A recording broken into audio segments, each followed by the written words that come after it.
ஆர்சிபிக்கு என்னதாங்க ஆச்சு? RCB fans எல்லாருமே செம்ம குஷியில் இருப்பீங்கன்னு என்னால் கண்டிப்பாக புரிஞ்சுக்க முடியுது. ஐபிஎலோட ஃபர்ஸ்ட் ஹாஃப்ல ஆர்சிபி கடுப்பேத்தினாலும் செகண்ட் ஹாஃப்ல வேற லெவலில் பர்ஃபார்ம் பண்ணிட்டு வர்றாங்க.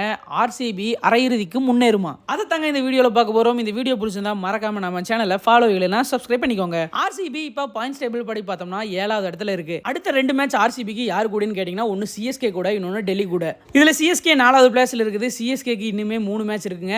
ஒருவேளை சிஎஸ்கே கூட ஆர்சிபி ஜெயிச்சு இன்னும் வரப்போற 2 மேட்ச்ல சிஎஸ்கே ஏதாவது ஒரு டீம் கூட தோத்தாங்கன்னா ஆர்சிபிக்கு சான்ஸ் இருக்கு. எப்படியும் 3வது பிளேஸ்ல இருக்கிற எஸ்ஆர்ஹெச்க்கு 2 மேட்ச் இருக்குதுங்க. அவங்க எப்படி ஜெயிச்சிருவாங்க? ஒருவேளை அவங்க ஜெயிக்கல 2 மேட்ச்மே தோத்துட்டாங்கனாலும் ஆர்சிபிக்கு சான்ஸ் இருக்கு. அதே மாதிரி ஆர்சிபிக்கு இன்னொரு சான்ஸ் என்னன்னா 5வது பிளேஸ்ல இருக்கிற டெல்லி இருக்காங்க இல்லையா, அவங்களும் பாத்தீங்கன்னா ஆர்சிபி கூட ஒரு மேட்ச் இருக்குது. அந்த மேட்ச்ல ஆர்சிபி ஜெயிச்சிட்டாங்கனாலும் ஆர்சிபிக்கு சான்ஸ் இருக்கு. இதுல எஸ்ஆர்ஹெச் நம்ம கணக்குல வைக்க வேண்டாங்க. 4வது பிளேஸ்க்கு ஒருவேளை ஆர்சிபி வரக்கு எல்எஸ்ஜி ஒரு மேட்ச் தோக்கணுங்க. அதே மாதிரி டெல்லியும் ஒரு மேட்ச் தோக்கணும். சிஎஸ்கே 3ல 2 மேட்ச் தோக்கணுங்க. ஏன்னா ஆர்சிபி கிட்ட நல்ல 2 ரேட் இருக்கு. அடுத்த 2 மேட்ச்மே பாத்தீங்கன்னா அவங்களோட ஹோம் கிரவுண்ட்ல நடக்குது.